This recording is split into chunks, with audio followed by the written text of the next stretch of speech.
So, hello and welcome back to the next episode of the Self-Development with Tactics fucking podcast. And today we're actually going through again, an Elon Musk interview just because I've seen many people seem to be interested in that shit and also because I haven't found anything else. I've stepped over all the different sites that I'm usually on and it was like, no, there is completely nothing. Nothing. There is no article that is somehow interesting to me or was somehow interesting to me or that I could see like, okay, there is some value in there or it is just too long. Like this is another variable because I do not want to read like 20 fucking pages. But yeah, with the interview, we're going ahead after the goddamn motherfucking intro. See you soon. See you soon. I hope that the background noises aren't too loud. There are some background noises. I try to just be as close to the microphone as I possibly can. Maybe I'm just covering up everything a little bit so that I do just have my moldy thing here and I can speak into it and you understand me and I understand you and everything is amazing or something. I don't know. Maybe I should also turn down the gain or something, but I don't know. Like at the time it seems to be pretty good. A little bit of this clipping, to be honest. But yeah, let's do it like this actually, really do it like this because even though I'm pretty much shouting, I'm just, looking at the audio meter or whatever it is called. I'm just going to be silent, for the sake of seeing how just noisy the background noises are and to just reduce them then in post, because therefore I actually need such a blank space or a void where there is no just me speaking so that I can analyze that and then just apply it to the whole clip. And often it's the case that I'm not stopping, I'm constantly talking and then there is no space that I can use for the analyzing part, which is a little bit fucked up and which is a little bit bad, But therefore, I'm gonna be silent for a second. I'm sorry.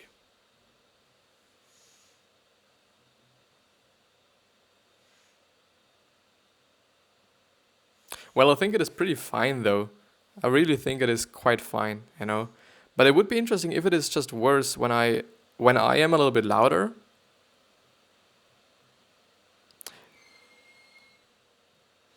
Yeah, I would say a little tiny bit. Like it definitely makes a difference, especially because now at the time I'm pretty much like in an optimal space, like in an optimal kind of audio level. But yeah, I'm gonna let it like this. I'm not gonna play around with it because I totally know that it might not be the best thing for you. But yeah, as I've said already before the intro, we are going ahead with the Vox or Fox or whatever it is. I think it is actually not Fox, but I think it is Vox. So VOX interview with Elon Musk, and it has been a pretty great start as far as we came the last time. And it is still a little bit complicated to see what we should be going through because, the part we went through is like about, his personality and how he works and whatsoever, which is definitely very, very interesting. And now it is more like about Tesla and the company and whatsoever, but it could still be very interesting. And yeah, I think I just go ahead with what I've picked there. And then we will see if there's something else that we could go through in terms of actually like picking random questions there and see what he's answering and or how he's answering them. But yeah,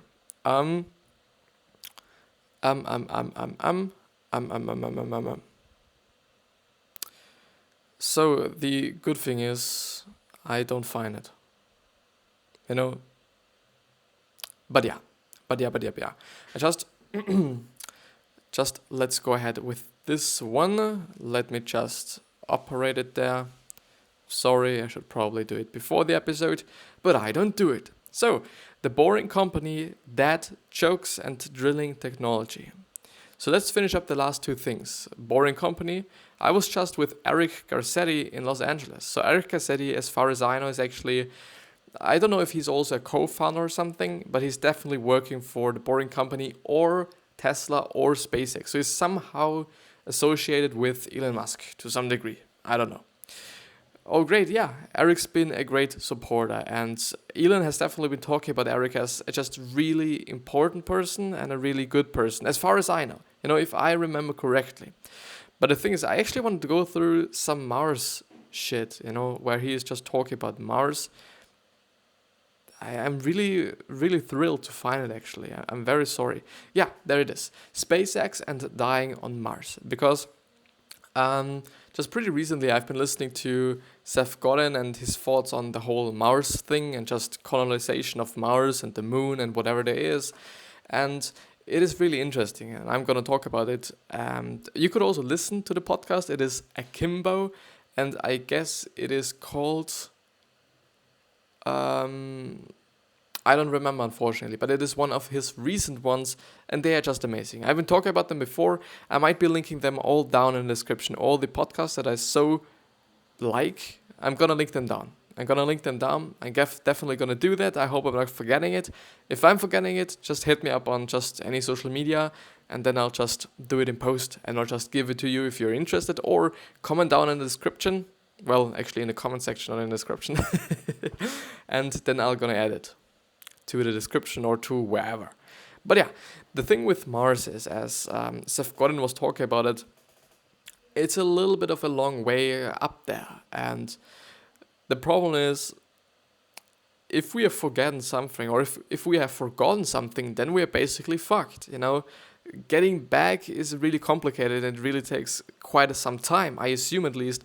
And it is really not that easy, you know.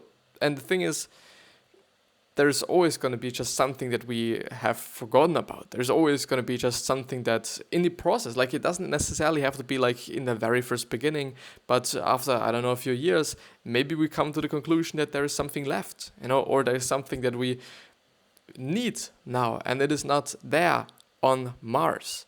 Whether it be water, whether it be oxygen, whether it be some special material, whether it be just some, I don't know, some elements in terms of actually soil or whatever it is, there's probably gonna be the case that we need something.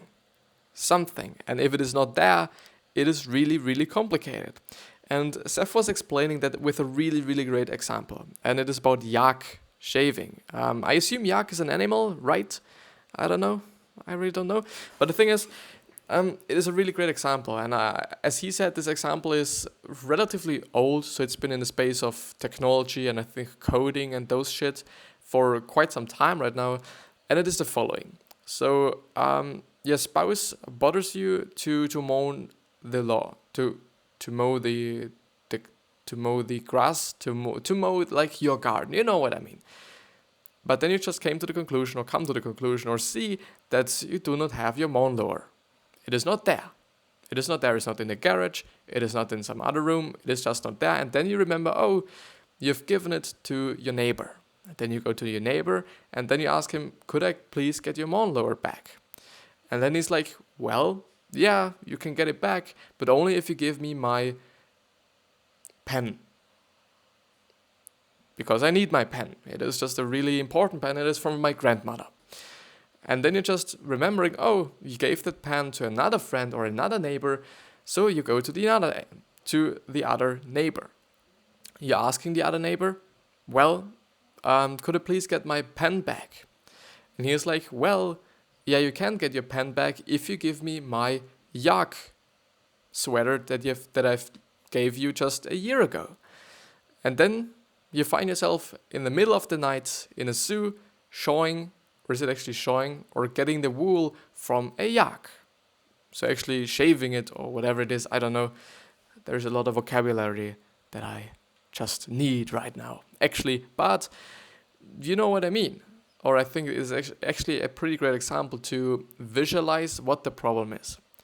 Because the thing is, if there is no zoo around to get your yak hair or your yak wool, whatever it is, then there's a big problem. Then you won't get the whole nested thing, you know, because it's some nested action, you know, it is like, okay, you actually need your lawnmower, but it is not there, because then you need the pen for getting your lawnmower back in the really end, but you also just need this yak pullover or sweater, whatever it is. So it is like a nested thing, like it is a nested action, and it really gets complicated. And as long as you do not have the zoo with the yak, everything won't work out.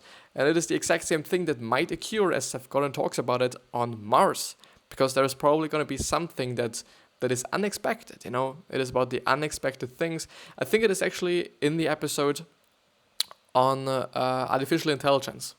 if I remember correctly, which is definitely a really interesting one. A really interesting one. Such an interesting episode. Such a great episode as well.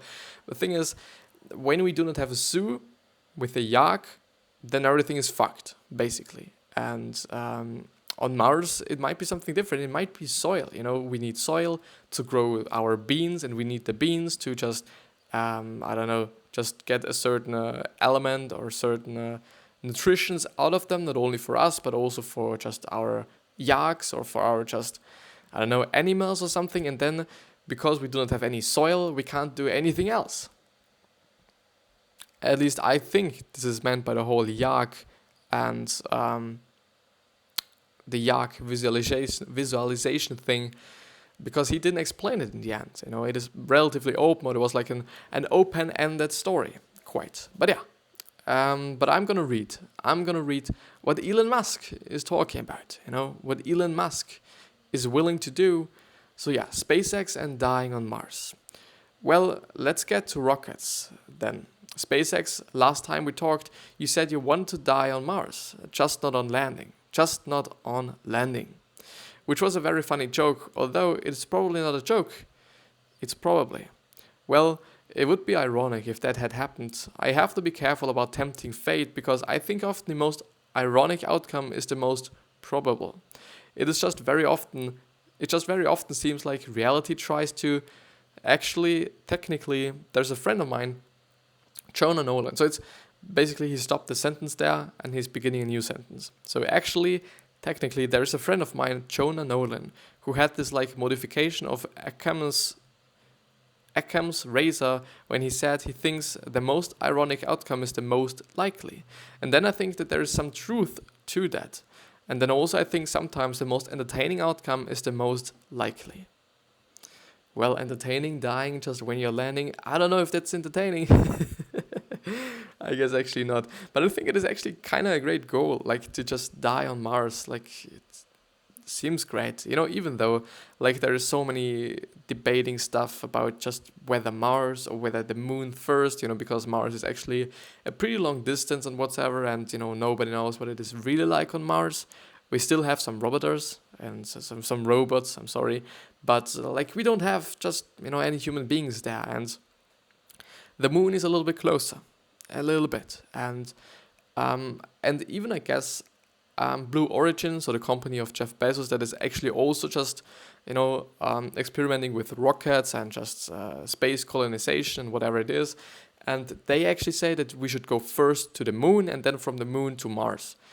Would make sense, I guess, you know, would just somehow make sense. I don't know, like I'm not that educated in that space. But yeah, instead of discussing your death, let's discuss what's going on at SpaceX. So what are some of the things you're doing? We successfully launched the Falcon Heavy rocket. If you've seen it, there's been plenty of streams on YouTube, which is the most powerful rocket in the world by a factor of 2. So that's twice the power, twice the thrust of the next biggest rocket. And then we actually launched a Tesla, my Tesla Roadster, to Mars orbit. And the reason we did that is actually because normally when a new rocket is launched, you just put a dummy payload, which is like a block of concrete or something. And they've just used a fucking Tesla or what? I mean, like, okay, if you can just afford it, then just let's do it, I guess. Or something. I don't know. Right. Not creative in any way. Not creative anyway. Well, super boring. So we were like, okay, what is the least boring thing we can launch? And then next year, the exciting things are we are going to be launching astronauts for the first time to space station. It will really be the first time a vehicle from the United States launches astronauts into orbit since the space shuttle, which... And then he stopped. You know, he stopped the sentence. But the funny thing is, I don't know if you knew that Tesla in orbit. I don't know if you know that, but I'm just trying to find a picture there. But so here's the Tesla. You know, it is actually his Roadster. Like, it is not a factory new thing, but it was his Roadster. Yeah, it is this picture. Well, it is a little bit like there. There you can see. Don't panic. Don't panic on a screen of, is it the touch screen, so the main computer engine or something? I guess so. Like, I don't know, but I guess so. The thing is, Don't Panic is actually a reference to one of his most liked books, interestingly. Like, I don't know, it was a space book, and it, I think, was actually a pretty valuable and a pretty just important book for him in his childhood. Because in his childhood, he was actually reading quite a lot because he wasn't that liked, if I remember correctly, and he was like just pretty lonely. But he was reading a lot, and he also says that reading is actually, or was actually, like a really big part of becoming successful for him. And just because, like, yeah, he said, he was able to build rockets just because he has read a few books on building rockets. And I don't know how applicable that is for just other people in the world, because I don't know, I assume it is like difficult, and you still need some knowledge, and he still has some knowledge, because does he have a degree, or did he stop to go to university? I think he stopped, but I somehow guess that he's having a degree in just physics or something. So he's just, yeah, he's pretty smart. Like, as I've been talking about it yesterday, it's like, okay, you have Mark Zuckerberg, you have Jeff Bezos, you have Bill Gates, you have Elon Musk. They all are super smart people. Like, they are amazingly smart. All of them. And I think there's nothing to debate about that. And I also think that no one will be like, no, they are fucking dumb, just because Facebook is shitty and I don't like Facebook. Therefore, Mark Zuckerberg is dumb. He's also having Instagram. And Spotify. And Anchor, actually. Anchor, the platform that I'm using for distributing my podcast. They bought it. They just fucking bought it. Now it is just part of Spotify, which is amazing. Like, I thought, like, okay, it's a good thing, because then the interaction with Spotify interaction with Spotify is going to be better. There's going to be just an upside or something. I don't know. I assumed, is there anything? Not really, it stayed the same. So it's still an amazingly good platform to distribute your content and distribute your podcast. It is just amazing. Like, it is so simple. It is amazingly simple. Like, it's crazy. Like, it honestly is fucking crazy. I don't know what to say, but it is crazy simple and crazy just efficient, and it is fucking free. Like, what do you want more? And there's also an implementation of having a fucking sponsorship on your fucking podcast. If people would be listening, like, it's the first thing that, needs to be ensured, I guess. But the thing is, like, it's insane. Still, they're gonna get just a certain percentage of your sponsorship income, which is like, I don't know, I think 1,000 plays is gonna be $25 if I remember correctly, which is, I don't know, which is okay. Like, if your podcast is doing really, really well, then you're probably going to get a lot of money. It's the exact same thing for YouTube as well. Like, unless you're actually just having a relatively big audience, I guess, you're not making quite that much money. But if you have a big audience, then of course, there's going to be the compound interest thing, or the compound thing there. Of course, you're going to make some money there. I at least assume, unless everything gets demonetized that you're putting up. But I'm not kind of thinking about that, yeah. So which has been some years right, 2010 or something like that. Since then, the United States has relied upon the Russian Soyuz, which actually recently has had some issues.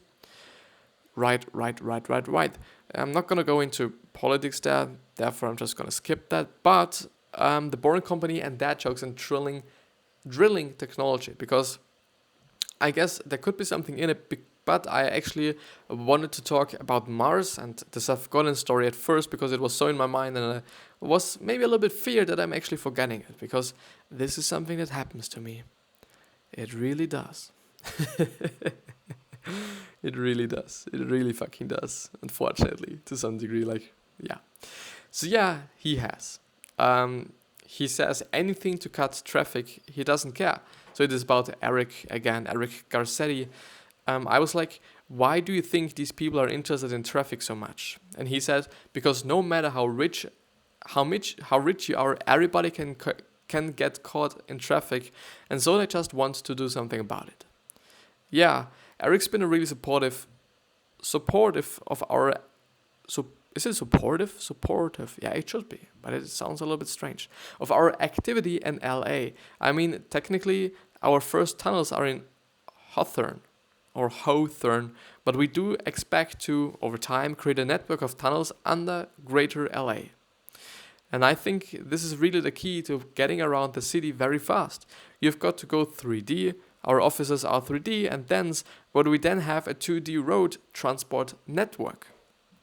Yeah, actually, like it's really not 3D. Well, in some occasions, I think you can consider it 3D. You know, if there is some just freeways that are just running just across each other, like actually some curves or something. You know what I mean, probably. But yeah. So you're thinking all around lots of roads within the tunnels. Yeah, many levels of tunnels. So, right, like a subway system. Yeah. But even subways tend to be essentially two-dimensional. You'll have a subway cross another subway, but they're never really tried to make many layers of subways.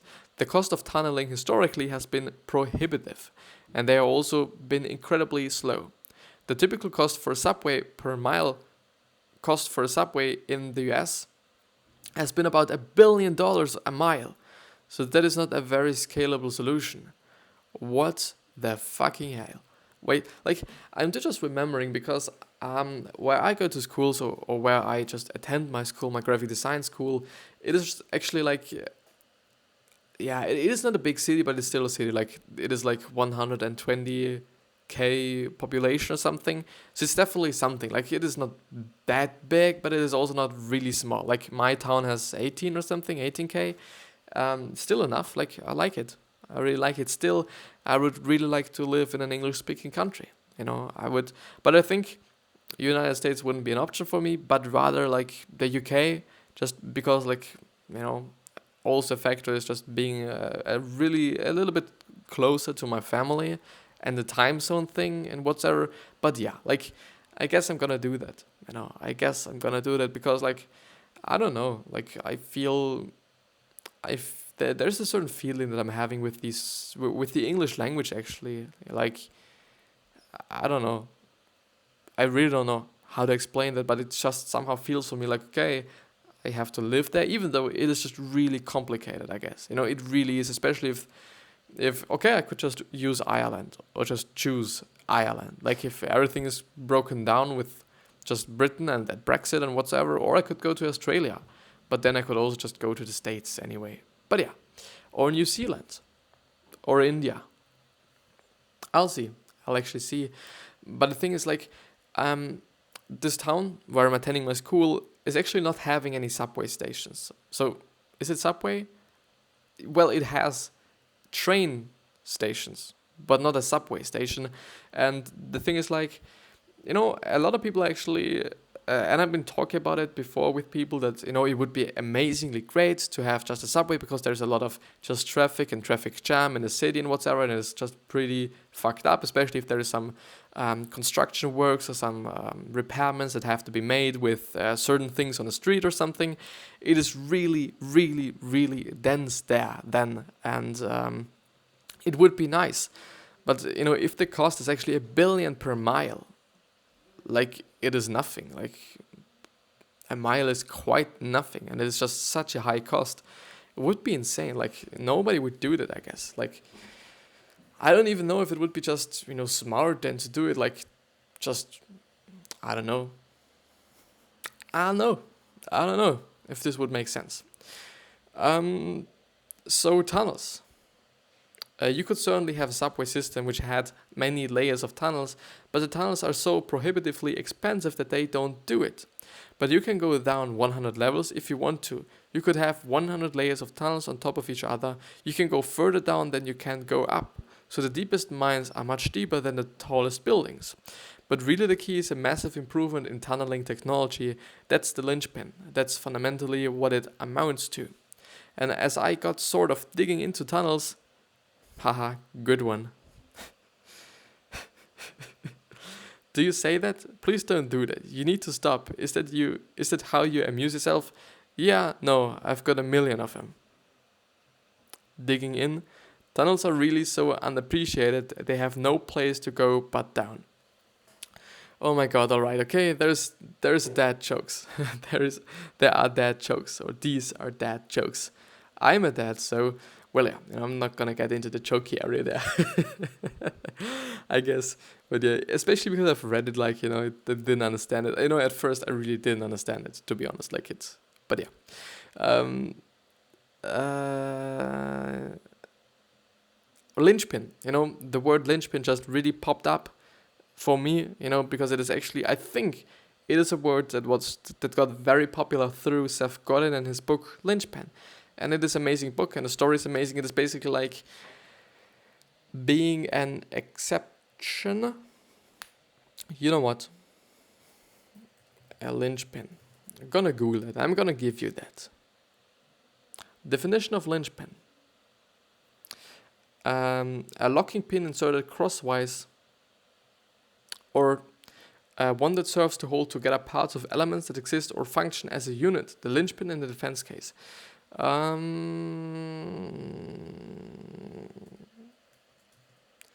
No.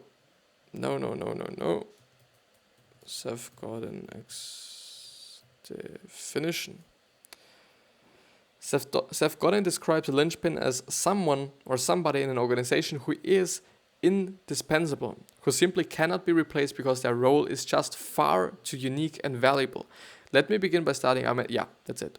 That's quite it. And it is amazing, which means like being in a company and being such a person that nobody, literally nobody on this fucking planet could replace, just provides you a really great position. Like you really then put yourself actually in a position where the company just, needs you to pay everything they can. Your wage has to be less, 13 million. Theoretically, practically no, of course not. But as I'm thinking about it, but yeah, an amazing episode, quite a good episode. Speaking part was okay. I'm totally noticing that when I haven't eaten something before the recording, it is like a little bit more difficult for me. But yeah, I think I'm gonna go work out now after I've uploaded everything and after I've did everything. But yeah, thank you very much for listening from the bottom of my heart, actually. And I wish you the best health, happiness, and also success. And I also hope that you're going to remind yourself on how you gonna be remembered, which means your legacy, because we totally can shape it. We totally have it in our control. But the thing is, no matter how nice you are, no matter how just generous, and no matter how good you are, there's still gonna be someone that hates you, just theoretically. But yeah, also think about your purpose. What are you trying to change on this planet? What are you trying to do? Yeah, this is quite it. I hope you're doing fine. Please subscribe if you have liked it, and also like if you have liked it. Podcast and YouTube. Don't forget about that. Check out the links in the description. There's everything you're gonna need. And I'll see you the next time. Hopefully at least.